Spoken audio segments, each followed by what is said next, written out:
In 1775, Thomas Paine wrote a pamphlet stating that the freedoms of men can only be maintained by limiting the power of government. The pamphlet was called Common Sense, and today it still is common sense. I'm Mark Zaccaria. I'm April Giarrusso. This is Common Sense. Welcome back. If you're a dedicated social anthropologist, you've come to the right place. This week we will be studying the performance of the individuals who occupy the key positions of power here in Rhode Island. We will be comparing the outsized authority these offices confer with the actual capabilities of the people we've elected to fill them. Has the Speaker been a clear-eyed leader of the legislative juggernaut this session? Has the House Finance Committee responded in kind with a budget proposal that is dedicated solely to the betterment of the hard-working, tax-paying men and women of Little Rhodey? Has the Governor really harnessed the forces of the free market to help bring new commerce to our shores? Or might there have been sweeteners required to get a deal done? So get ready for a fascinating, if costly, exercise in how things work in Rhode Island. Naturally, we will also hear from Representative Patricia Morgan as she conducts an in-depth interview. This week, Pat sits down with Aimee Gardiner, Executive Director of the No HPV movement. They will talk about the downside risks of forced administration of the human papillomavirus vaccine. To brighten things up in between those very serious segments, Mark and I will pop back in to pose our favorite satiric query. Are you kidding me? Finally, Jeff Richard will bring us home with his glib commentary. This week, Jeff focuses on lobsters, for realsies this time. To get us started, though, let's analyze some of the top news stories affecting Rhode Islanders this week. Mark? Thanks, April. Having closely observed the natural behavior in the wild of the Speaker of the Rhode Island House of Representatives, I have an observation to offer. Mr. Mattiello backs down from a number of his initial positions rather quickly when the pressure on him starts to mount. In just the last 2 weeks, we've seen him step back from several of the positions he originally took on budget items, like the one-time special deal for Mark DePasquale's company, Wind Energy Development. The Speaker claimed he felt the item had become a distraction. Sure, and the target of at least 11 amendments to the budget that have now been dropped. It seems that quietly, behind the scenes, the same thing happened to the Speaker's previous objections to ethics reform. He famously began the current session by threatening the Senate that not one single one of their measures would pass the House if Senator Sheehan persisted in trying to get an amendment to the state constitution on the ballot to reassert Ethics Commission authority over legislators. Then Mr. Mattiello walked that back to offer his approval for such a referendum if it included a moratorium on ethics complaints during the 6 months prior to an election. Now it seems that a vote on a clean amendment has passed as part of the budget process. Do you remember how fast the Speaker threw Rep Gallison under the bus? How about his sudden reversal on the new Passock Stadium in Providence once the outcry exceeded the decibel level of heavy metal music? Did you follow his two-step on truck tolls? First you say you will, and then you won't, and then you say you do, but then you don't. Do you really need me to go on? The job of Speaker here in the Ocean State is often likened to that of being captain of a pirate ship. Sure, the captain stands at the helm, but he also has to be aware that each of his deck officers quietly harbors fantasies of throwing him overboard and taking control. How to keep those rivals at bay? Well, we've seen some of the swift and cold-blooded retribution Mr. Mattiello is capable of when need be. During final passage of the roadworks and truck tolls legislation, Representative Raymond Hull of District 6 voted against the Speaker. The next day, he was stripped of his seat on the prestigious House Finance Committee. Walking back all these legislative initiatives suggests that the Speaker is unsure of the right leadership position on some matters, though. Has Nick Mattiello become Blackbeard with a conscience? And if so, how long will it be before the good ship Queen Anne's Revenge sails off without him? April? Thanks, Mark. After the recent scandals surrounding legislative grants, the General Assembly was looking to revamp its brand. But then the House just passed its new budget. Among other targeted goodies, the new spending plan permits the Commerce Corps to use taxpayer money to make equity investments in private corporations as an enticement to get them to move to our fair state. In other words, comfortable, nicely pensioned, unelected bureaucrats might now get to play the stock market with your money. And mine. See, the General Treasurer already does that now when he invests the principal contained in the statewide pension fund. So how's that going? I just don't see the results of present performance as a forecast for much success in this new plan. I'm not inspired with confidence. Rebuild credits are intended to cover financing gaps for projects that might otherwise not go forward, and the program is only meant to allow one credit per project. But what's the exception, you might ask? Because you know this state so well, there has to be an exception. It's the I-195 land project. The administration wants to ensure that they actually get companies to occupy the new real estate, because if they don't, well, let's just say we're going to have a lot more fuel for our Are You Kidding Me segments. Mark? Thanks again, April.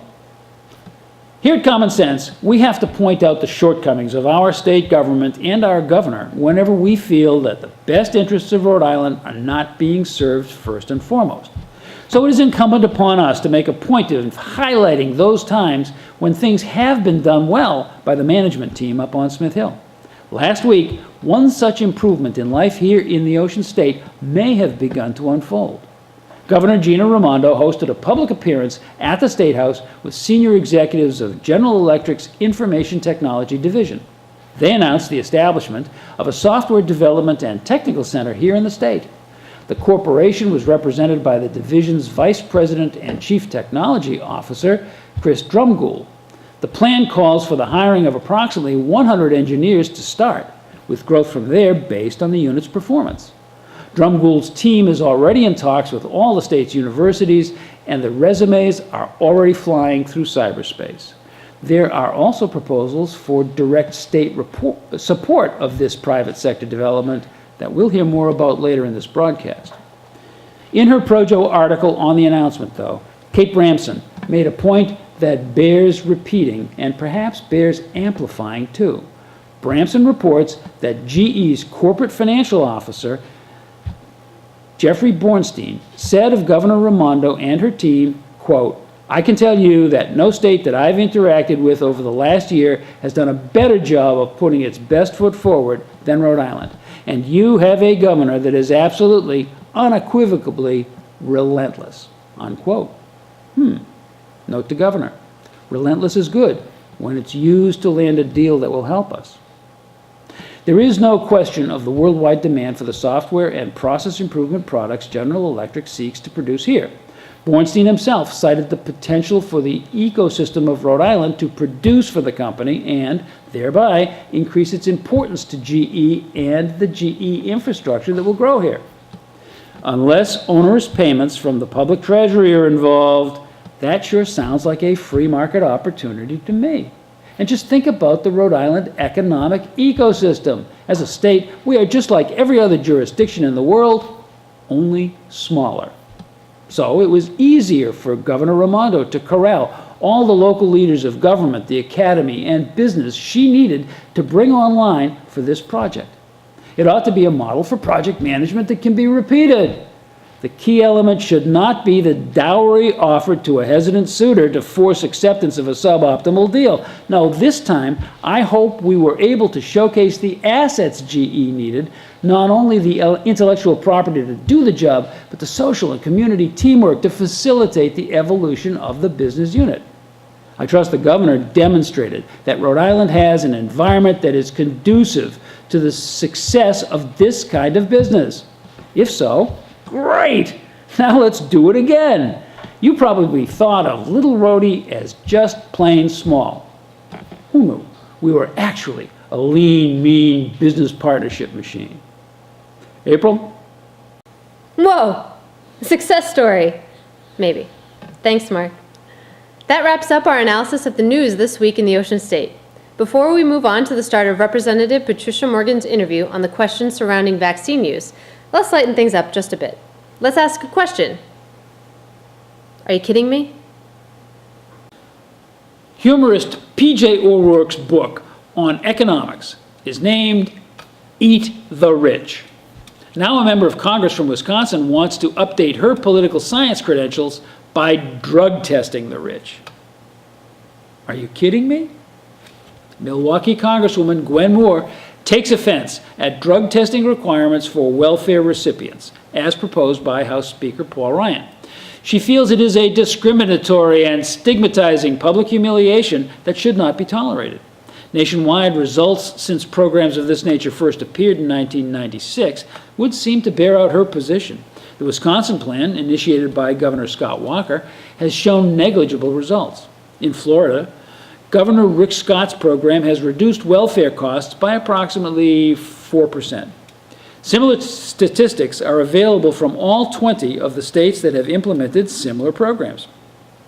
Federal laws today prohibit the use of federal funds to pay benefits to those convicted of drug crimes. Speaker Ryan, also from Wisconsin, simply proposes a continuation of that restriction. Are your eyes glazing over yet?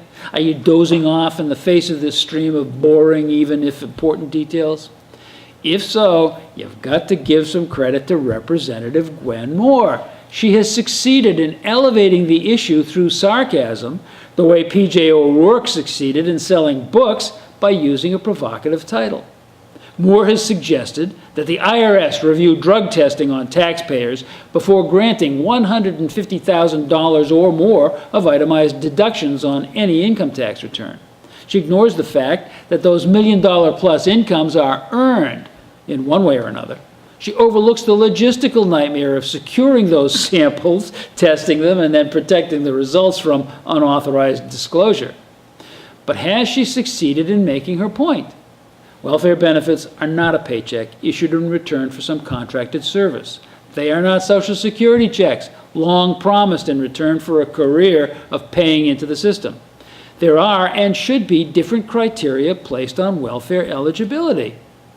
But you got to admit that Gwen Moore is an honor graduate of Trump University, if only for fighting profiling with profiling to elevate this concern to national prominence.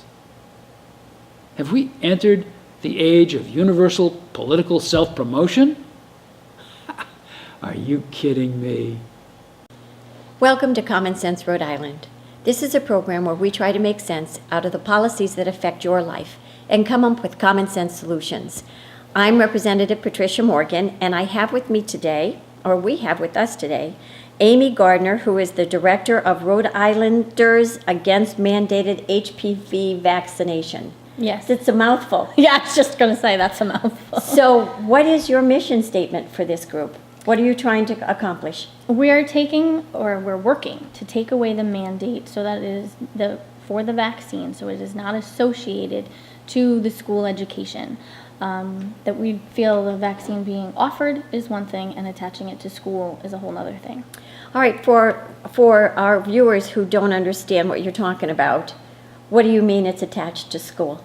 It's mandated for attendance to school with the vaccination schedule, along with other vaccines for the younger years. Now, for 7th grade, you're required to get the first dose of the 3-part series for the HPV vaccine, which is also known as Gardasil. Okay, so everybody I know is aware of when we have our babies, we make sure that they get a polio vaccine and diphtheria, hepatitis? No. Hep B is, yep. Hep B. What else do we give them? Smallpox, I guess. I don't know. No, it's been such a long time since I've had a baby, so. No, there's no more smallpox, but there's now a rotavirus, the MMR, your chickenpox. So there is a series already when you have a child that you make sure that they have these vaccines, right? And the majority of which Measles, are before mumps, you're even and rubella, I in guess it first grade. is, right? Yeah, Yes, that's the okay. MMR. So those are mandated. But now we're adding another mandated vaccine when children are 12? 11 to 12, 7th 11 grade. to 12, 7th grade. And they can't go to school if they don't have it? Is that it? Well, they're not supposed to be able to go to school because it's mandated just like every other, excuse me. But thank goodness for this group speaking up and making as much noise as we did last summer. The Department of Health did go on record stating that no child will be forced to stay home or lose any educational days for not getting the vaccine and or not filling out the religious exemption form. The school nurses have just been instructed to encourage the parents to send in either the religious instruction in form or to get the actual vaccination. All right, so you can always opt out if you have a religious objection. But there is no other really formal opt-out except just not to do it. Is that what you're telling me? Right, and the Department of Health did go on file saying you won't be Excluded from school. excluded, even though it's still. Well, but is it contagious, this HPV? Is It's it contagious? with intimate sexual contact. So we don't think many 11 and 12-year-olds are going to spread this? No, they're not going to spread it, but they're really not going to spread it in the classroom. Even I would hope not. I would hope not.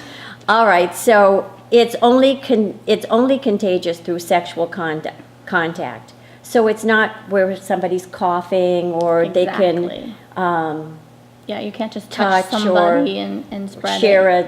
a You're not sandwich. Yeah, you're not going to get it in your average school day. Just interacting and hugging your friends or anything, it's not going to spread. It's not going to spread that way. So why does the health department think that children should get this HPV vaccination? Well, it's being marketed to prevent a couple of different cancers and primarily cervical cancer. Okay.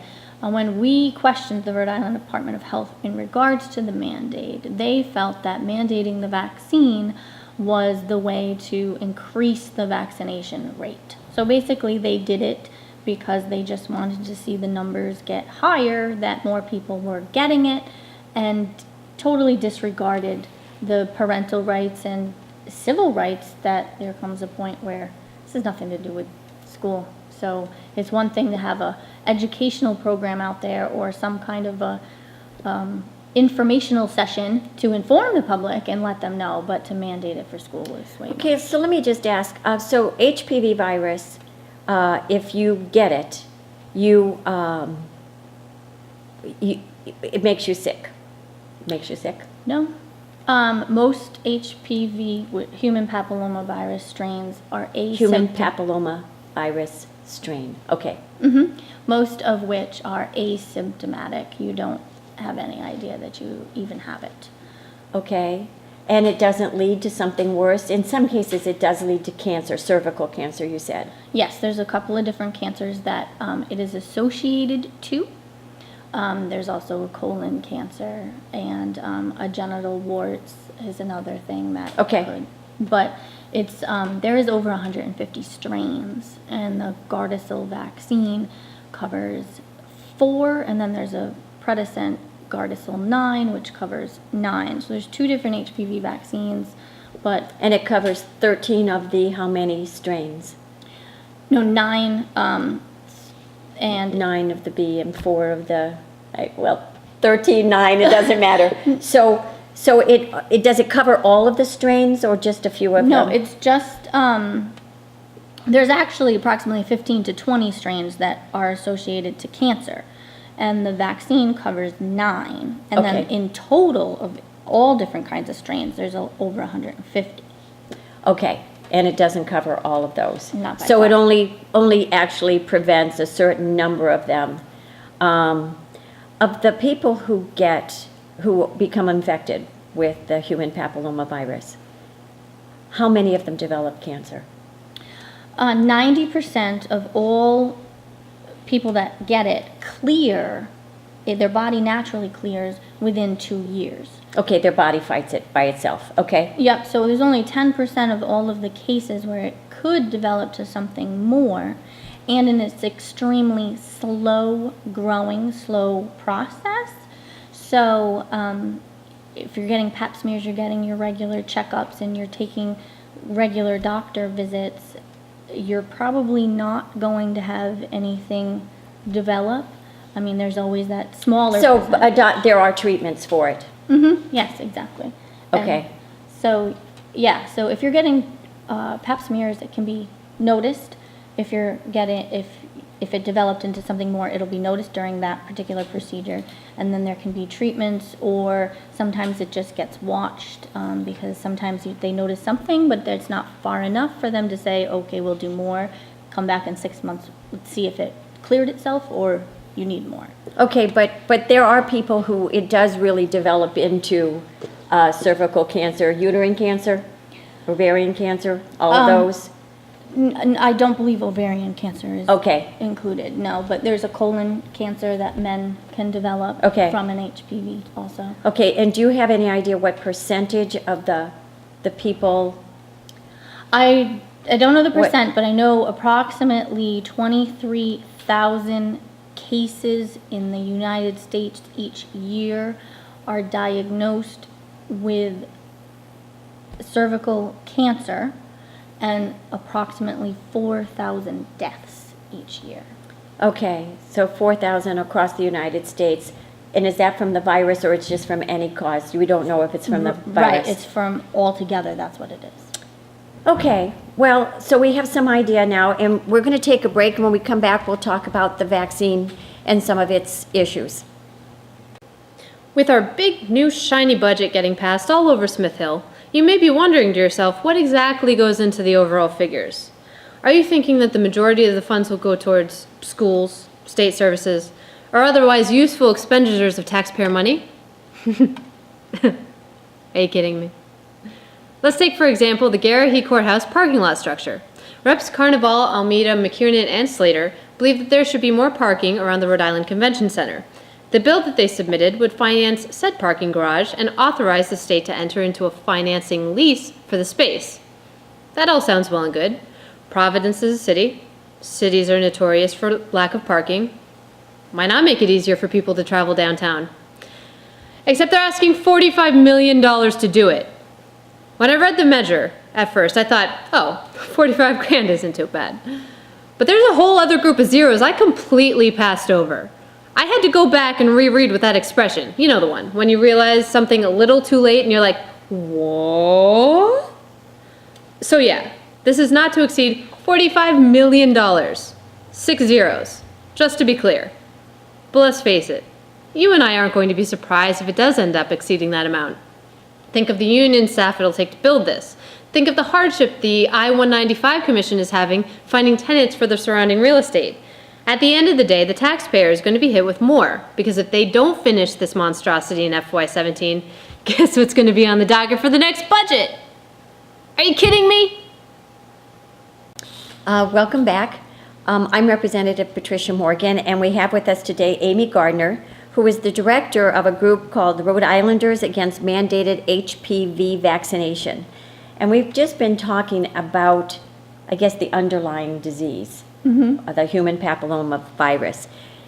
I guess what I'm trying to get at when I ask you how many people have died from cervical cancer is this an epidemic? I mean, is this so prevalent in our country now, that people are getting the virus, that it has reached that point where the government really needs to interject itself? Absolutely not. This is not an epidemic in our country whatsoever. The vaccine, according to Diane Harper, which was one of the scientists that helped develop the phases of it before it was released, stated that her participation, she was under the understanding that it was being developed for other countries that have a harder access to getting pap smears and regular checkups in order to be of assistance to them. And so we've already proven that with regular pap smears in this country and the fact that we have access to medical care. Yeah, we have a good medical system. Right, the way that we have access, we have very small cases. Unfortunately, we do still have cases, but ones that end negatively with death. So it is not an epidemic by any means, and it's really sad that it's being marketed as such. Well, and I think that's an important point because, you know, when I was a kid, polio really was a very damaging disease, and the polio vaccine stopped that, right? We don't hear of kids getting polio very much anymore. I don't think I've ever heard of one. And yet, when I was growing up, there were some of my friends had contracted polio. So that's not what's happening now. We don't have this epidemic, this rampant epidemic that cannot be contained. I mean, you just said 90% of the cases actually resolve themselves without anybody knowing that they even have it. Exactly, and 80% of all American adults have been exposed to HPV within their lifetime. So in that respect, we've all already been exposed to this, or the majority of us, and we don't have issues, most people. Okay. So it's not an epidemic that suddenly all this stuff is happening. It came out of nowhere. It's been around for decades. It's already, our bodies are naturally taking care of the majority. Developing the antibodies. Okay, so let's talk about the vaccine then. Because we actually did have a gentleman in here last year sometime, and he was telling us some of the problems that have come from the vaccine. And again, you're not advocating to take it or not take it. Correct. You're just saying that parents have a right to be informed before they consent to it. Exactly. But he was talking about some of the issues. I can't remember his name. He was a doctor. Dr. Stowe. Dr. Stowe from Massachusetts. There have been some very bad reactions to the vaccination, correct? There have been, yes. There is actually, there is death, but one of the most popular reported reactions is seizures and autoimmune disease. Those are the ones that I'm seeing on the reports that you can look up online from the CDC directly. That is what is coming as the most popular adverse reaction to the vaccine. Well, not popular, but most popular on the report most is what I meant by that word. Most prevalent, and not popular. I think Dr. Stowe had mentioned that there were some deaths, not often, but some deaths associated with the vaccination. There is also neurological damage. So is that what you're talking about, the seizures? Correct, yes. You had also mentioned that there is actually a young boy here in Rhode Island who had sight impairment. Correct, yes. From it. It resolved itself after months, but... Yes, he did get his vision back from my understanding. But the unfortunate thing is his stepfather is a doctor, and his doctor, being both his stepfather, reported the reaction and did the follow-up, and he was very disappointed in the way that our system is designed when a reaction is reported, that it's pretty much brushed off. And that was one of the things that he stated last year. So they're not reporting it as in relationship to the vaccine? No, it did get reported as relationship on the VAERS, the Vaccine Adverse Event Reporting System, but there was no follow-up. There was nobody doing anything about it and acting like they actually cared that something negative was, and pretty serious when it comes to your vision, was reported. Well, the neurological damage, seizures, those are really bad reactions. Right. Let's face it. Seizures can cause all kinds of problems for young children as they move on through life. Especially if you have more seizures, you have more problems that can develop because of having multiple seizures. So it can create a bigger problem. Sure. Right. I was a special education teacher, and I had children in my classroom who had seizures, and it is a frightening thing, and it is very, very hard on those children. So not a good thing to catch. You had mentioned emergency room visits in relationship to the vaccine. Do you want to tell our viewers about what it's actually a fairly high incident? Yes, actually, there is the chance that you can faint and you can have a reaction within 15 to 45 minutes of getting the vaccination.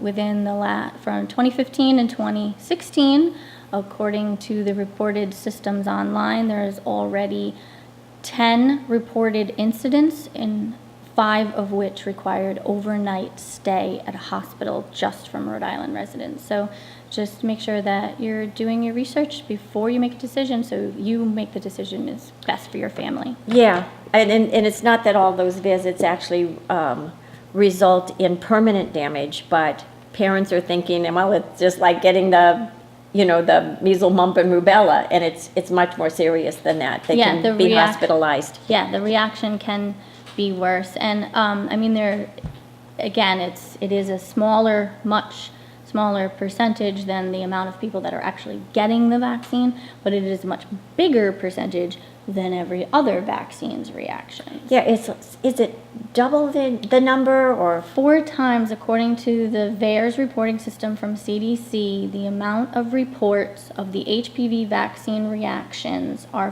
4 times more than all other vaccinations combined. So if you have all those other vaccines you can take, put them in a bucket, this one is up here and this is down here. Okay, so a lot of reactions to A it. lot of reported reactions. Not all of them permanent damage, No.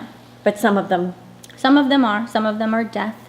Some people are filing through the vaccine court that is set up through the federal government. Sure. So some people are trying to get compensation through the vaccine court program because you do not have the ability to sue the manufacturer when you have an injury, liability free. Yeah, I'm aware of that. And there are reasons for that. I think probably good reasons. But again, you're not saying don't take the vaccine. Not at all. You're saying inform yourself, make sure you know of the risk on either side of not taking it and of taking it, and let the parent decide what's best for their child. Exactly. Yes, Yeah, definitely. Informed and- consent. That's the biggest umbrella to put it all under. Sure, parents care more about their kids than anyone else. But anyway, we're going to take a break and we'll be right back. We've talked before about the plan for funding Provport through $20 million in general obligation bonds. Those are the ones we really do have to pay back. We here at Common Sense may have been fooled by a legislative head fake because we thought that this issue was dead for this session. But you know what? They're back. Are you kidding me? It is just so tiring to always have to keep fighting new versions of this kind of robbery. Okay, here are the gory details. Provport is a public-private partnership that has only one employee, the in-house counsel. Since law school doesn't teach much about day-to-day operations of a seaport, the shell company has an omnibus management agreement with Waterson Terminal Services. That's a father and son team who have thrown in with a West Coast money man named Ray Meador to take 80% or more of the port's income. That's according to Kate Nagel and Go Local Prov. Now, Provport says they have a business plan that will take their annual top line from around $10 million to around $30. Good deal. I'd want 80% of that kind of money any day. But there's a catch. In order to make the higher income, the port needs more land and improved infrastructure. To get that, they've gone to investment banker Nick Mattiello for $20 million in bonds that you and I will have to pay back. Wait, Rhode Island bonds cost around 6% by law. What? Today, the commercial markets will give you money for a lot closer to zero than that. Why isn't the Provport attorney recommending that? Could it be their business plan would only be recognized as such by someone who's never read one before? Could it be that $7 million or so that will be skimmed off in fees by insiders at the Mattiello Bank and Untrust Company make it worth their while to turn a blind eye? It certainly could be that the real money the enterprise is likely to see will be peanuts compared to the cost of buying waterfront property and industrial equipment. Enough already.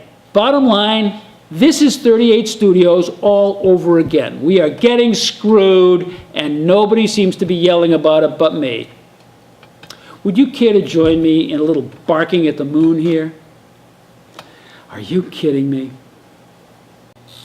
Welcome back. I'm Representative Patricia Morgan, and today we have with us as our guest Aimee Gardiner, who is the director of Rhode Islanders Against Mandated HPV Vaccination, and HPV stands for Human Papilloma Virus.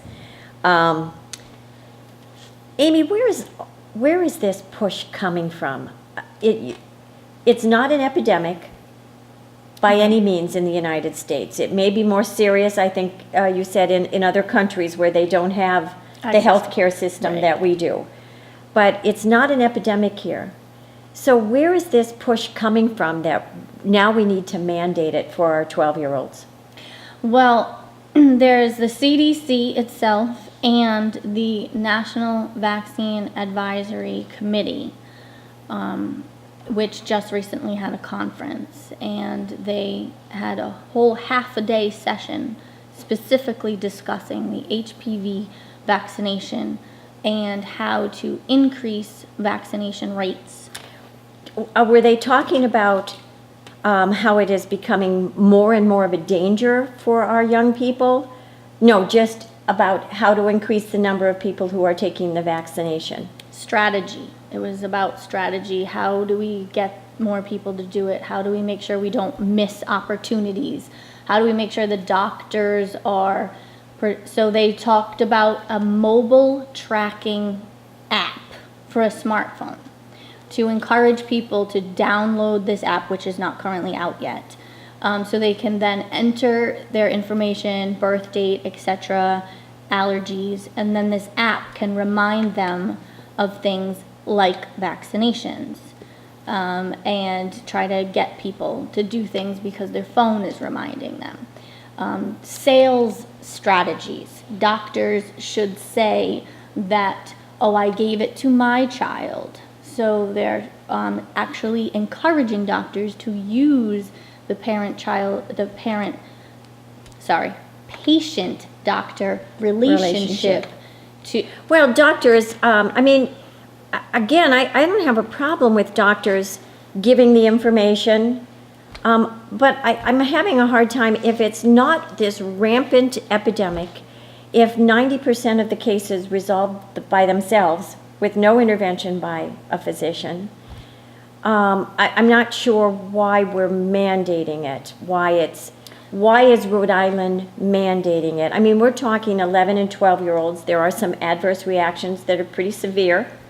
Why is it being mandated? That's the part that just somehow doesn't click for me. That's the question of the decade, because Right. there's no logical... We're talking about our healthcare system being really expensive and trying to make it more affordable for everybody. And there's a lot of folks out there who have huge deductibles now and huge premiums, and they would like to see that be less, right? More affordable. And seems that we're mandating a vaccine that costs money to mandate. It's the most expensive one of them all. It is very expensive too? Do you know how much it costs? It's approximately $140 per shot, and it's a 3-shot series. And so that is significant. You think about that times millions of people, that is a lot. That's a lot of money, especially in light of the fact that we're trying to make healthcare more affordable, right? To use our dollars wisely. Right. Now, you have said that people can get cancer from this. Mm-hmm. That's expensive on the other end. Right, exactly. Has there been a study of whether this expense, I mean, if you get the cancer, there's nothing that's going to, right, that's going to justify not having taken it, I'm sure. But why do you have to take it when you're 12? The Rhode Island Department of Health states that the reasoning behind that is to develop the antibodies and to have the protection prior to having had any intercourse or sexually intimate form of contact.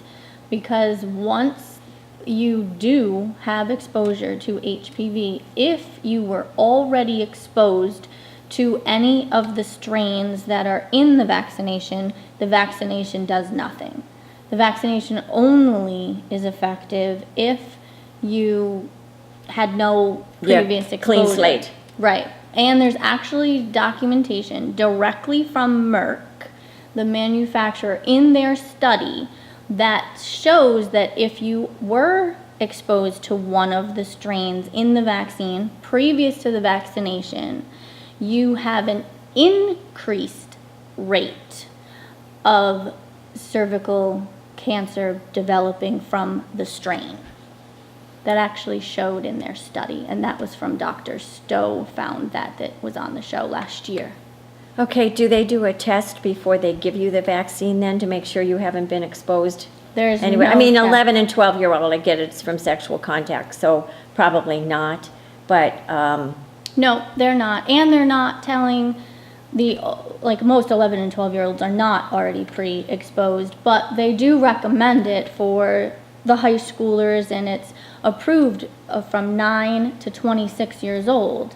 But if you're 18, 19, 20, and you're going to your doctor and they're recommending this, most of them, almost none of them, are telling you that if you've already been exposed, there's actually data directly from Merck that Yeah. you probably shouldn't be taking the test because it heightens your chance of getting cancer.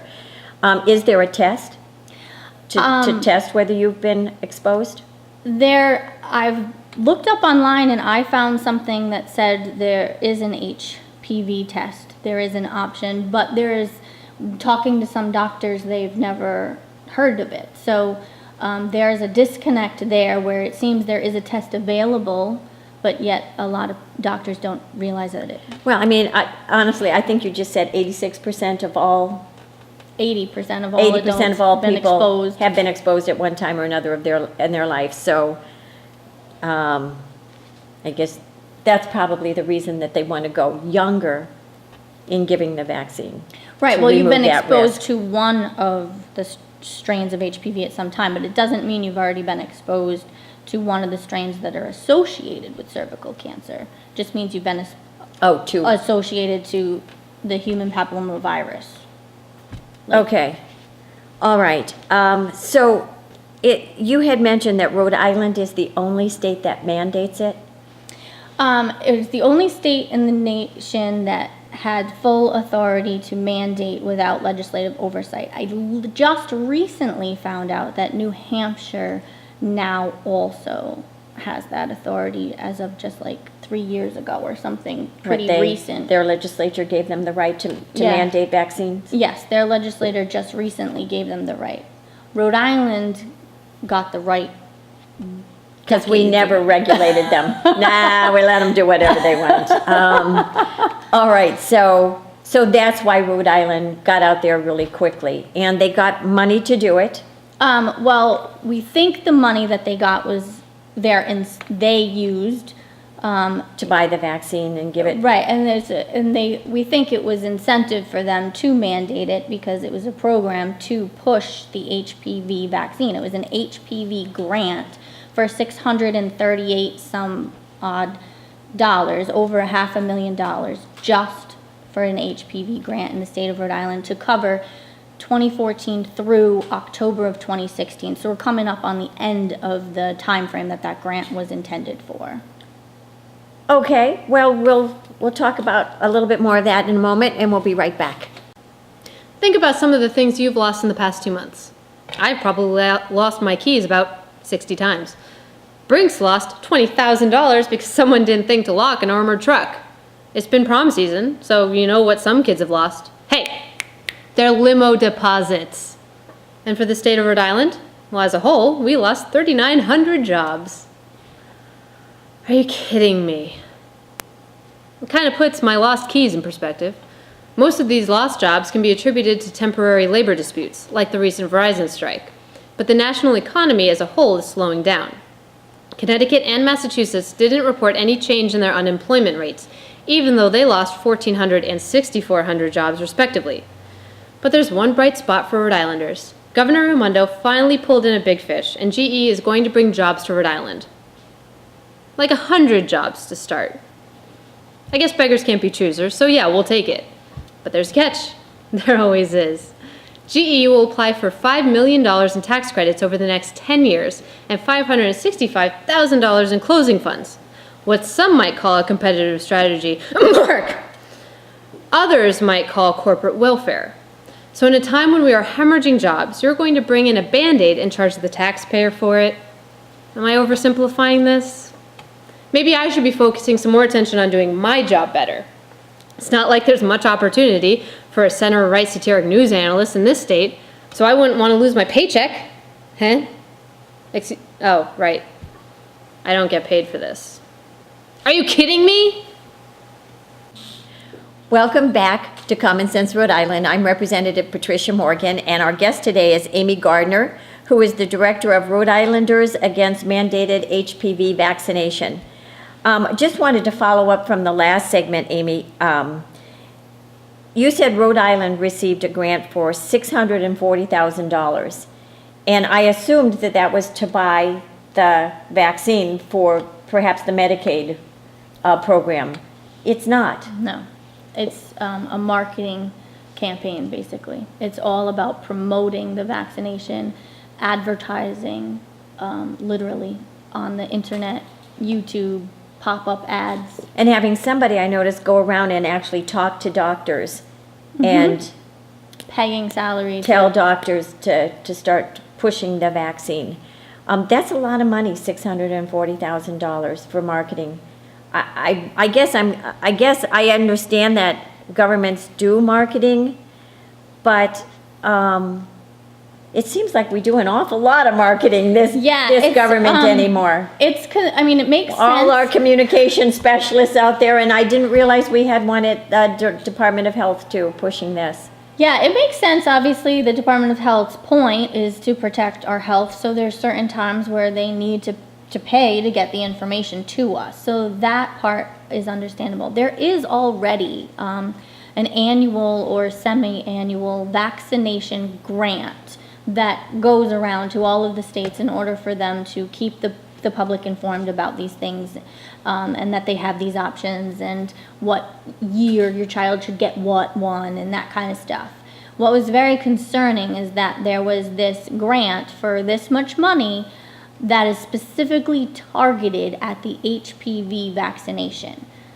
Yeah, I mean, it would seem to me that, I mean, everybody goes to their doctors and expects their doctor to have the information. What should I be taking now? What should I be doing to keep myself healthy? I would think that the information would be disseminated through their Avenues. through their education. I imagine they have to take Right. regular, Courses. update and courses to keep themselves current. Getting on the internet and having a full-blown marketing campaign, it just seems, I don't know, peculiar to me. That's all. Yeah, it's definitely questionable as to why we're spending to that extent of money to Yeah. market a specific Yeah, vaccination. we're a little state too. If you say that they're doing that in every state, it's a lot of money that's pushing Gardasil on the public. It is. All right, so what are we doing to make sure that parents have the right to weigh the decision before? We lobbied and spoke to different legislators at the State House, and 5 different bills were introduced this session. 2 were introduced by Justin Price in the House. Sherry Roberts introduced one, and then on the Senate side, Elaine Morgan introduced one, and Lou Raptakis introduced one. And what is the goal? The goal is to reverse the mandate, so it's no longer has anything to do with attending the school and getting it before going to school, and to advocate for informed consent and protecting the parents' rights to have all the information. So one particular bill, H7899, that Sherry Roberts introduced, would mandate the schools to inform the parents when sending notices in regards to any vaccination that they have a religious exemption form option. Okay. Because currently, one of the biggest problems is that a lot of people do not know, and it's That they don't have to do it. right. And if we already have this, it's established and it's a right within our state. There's absolutely no reason why people shouldn't be informed that they have that option.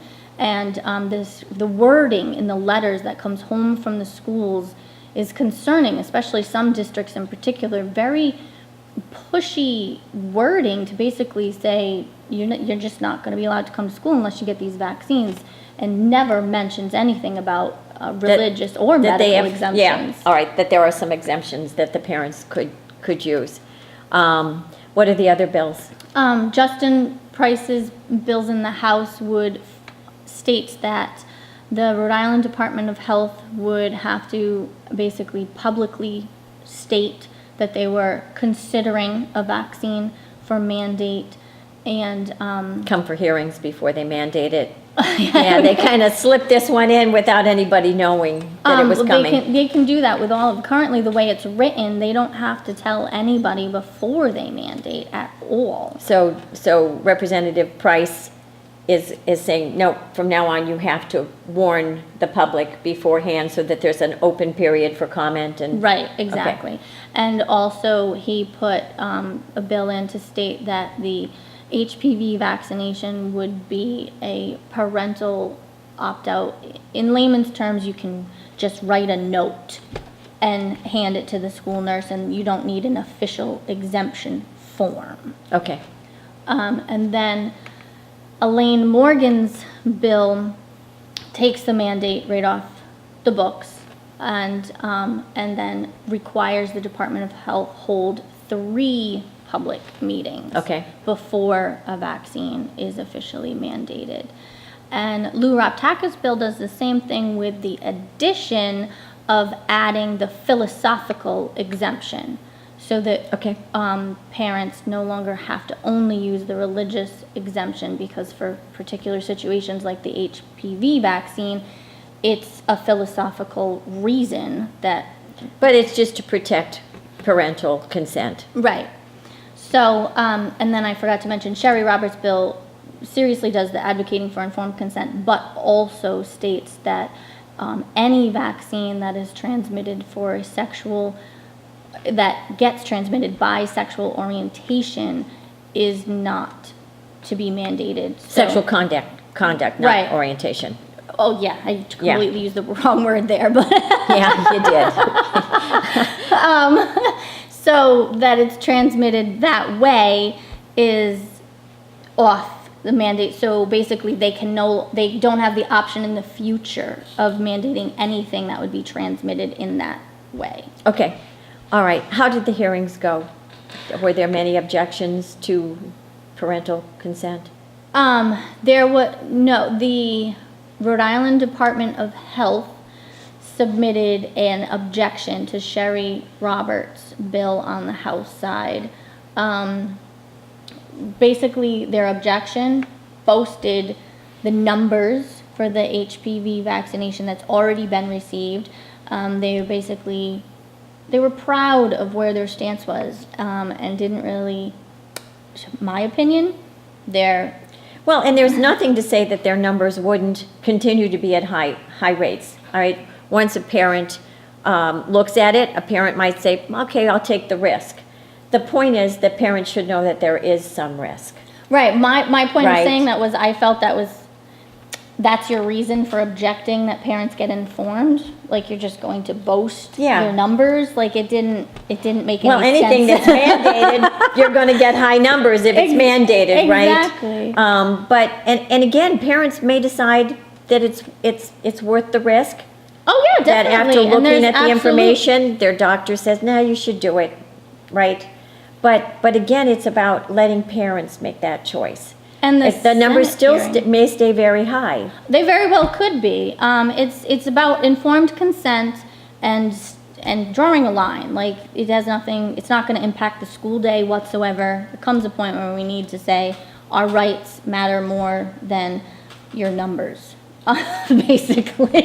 You know what? And I think we'll leave it there. Your parental rights are more important than a tally. And I think that that's what you're saying. Yes, definitely. Parents care more about their children than anybody else.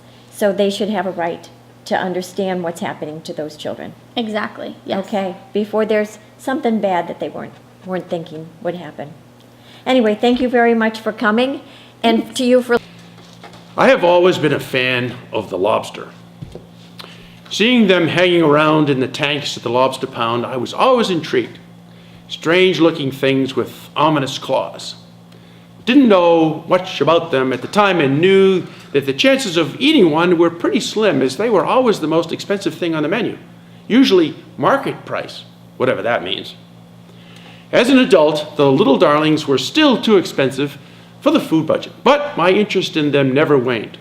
So it came to pass that just before I retired from the Navy, my dad asked me if I would like to have his 14-foot aluminum fishing boat. Soon after becoming a yacht owner, my dad passed away, and his boat with the 4-horse motor and the trailer were mine. Now, I got the boat and the trailer registered, and there it sat until one day a friend retiring when I did suggested we start lobstering. And I said, what a great idea, but how do you do that? Now, we generally knew that Narragansett Bay was full of lobsters and lobstermen. Now, Mike and I got 5-pot recreational licenses, scrounged around for some old pots, picked a color for our buoys, and set out putting pots into the bay. Now, we launched from the naval base ramp in Newport and put our pots around Rose Island, which is a short trip from the base. And so we learned how to catch lobsters while avoiding making the commercial lobstermen unhappy. Now, it took a while, but the commercial guys finally figured out we were not going away, so they stopped trying to get rid of us. We were doing single pots. The commercial guys run a long string of pots going north and south. Now, we made sure we did not cross their lines. And we caught lobsters because in the mid-1990s, they were abundant. We caught so many, we couldn't eat them all. We needed a commercial license to be able to sell our extras. In those days, anyone could get a commercial license. Not so anymore. Now we could sell our catch to friends and fish markets. Now, by this time, we had learned how to be pretty good lobstermen. Knew the equipment, where to put the pots, the process for catching and finding a market. We got into it beyond the hobby stage, and it became work. Ouch! And my lovely wife wasn't happy with the smell of the dead fish bait lingering about our yard. So we stopped lobstering in 1997 at the very moment when things started going south for the lobster industry in Rhode Island. In 1999, the Rhode Island lobster industry generated $30 million in profits, employing 425 fishermen. 4 years later, the numbers dropped to 16.7 million with only 279 fishing, and things are getting worse. The lobsters in Long Island Sound, Connecticut, and Rhode Island are disappearing, and those remaining are fighting off a shell disease, epizooty. Shell disease discolors and erodes the shell, making the lobsters less marketable. This problem persists today and is still not completely understood. Now, there are lots of theories about why the lobster population has gone down in Rhode Island and why the Maine lobster population has risen to historic levels. The Maine folks have doubled their take since the 1990s. How come?